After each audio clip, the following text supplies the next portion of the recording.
Families, and we are very fortunate indeed this morning to have Lisanne Pando, who was one of the coordinators and communications directors for the Philadelphia World Meeting of Families in 2015. Lisanne, it's lovely to have you with us. How are you doing? I am doing well, Father. Very well. Now, you've arrived here. You were an integral part of the World Meeting of Families in Philadelphia, which was, I was looking at some of the footage, an incredible occasion, really, really wonderful. Tell me, how was it back then? Oh, it was incredible. I mean, the amount of work you have to put into putting on an event for the world to come, and then to Pope Francis to follow that, is quite extraordinary.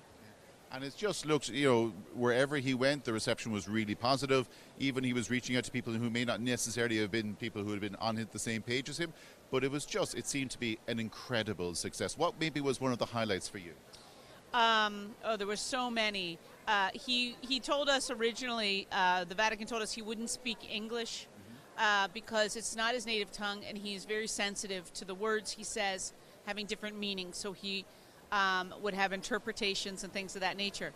But on Sunday, when he started saying Mass in English, I knew what that meant to him to do for us. So it was very beautiful. It was a gesture of such beauty, knowing that we would resonate in the language of our own for Mass with him.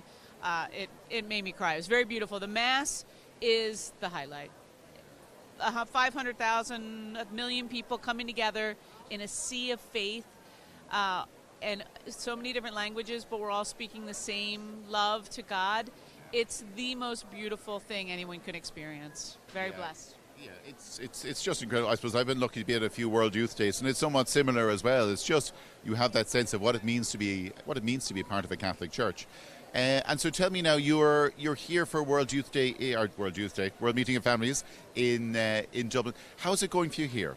Oh, it's fantastic. I have a very different experience now. I'm a pilgrim. I've got my little lanyard. I'm buying pins, so I'm shopping, and I'm going to the lectures.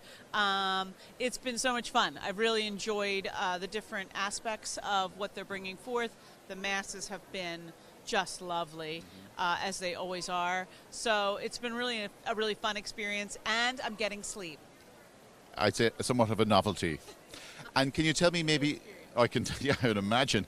Can you tell me maybe any of the talks here really kind of resonated with you or really spoken to you as where you are in the church at the moment? The Lectio Divina was amazing. Father O'Connell was inspiring, and the way he brought forth the scriptures for us to experience, and it was just very moving. I actually had tears in my eyes by the end of the experience and the sharing and the interactive piece with the audience and bringing us into it. So I really want to look into that more deeply, because I think that it's a great way to experience the scriptures, and it's lovely when you learn something new from something you've been doing all your life. And I suppose for us, maybe a key consideration moving forward, because this is such a great experience, but it's kind of like a mountaintop experience, that real kind of transfiguration experience. So we come and we're nourished, and then the question is, what happens next? So maybe, would you have any thoughts on that, given the experience in Philadelphia, what was the fruit of the World Meeting of Families in 2015? I really feel that it gave people a chance to refocus on your family. Life gets so busy.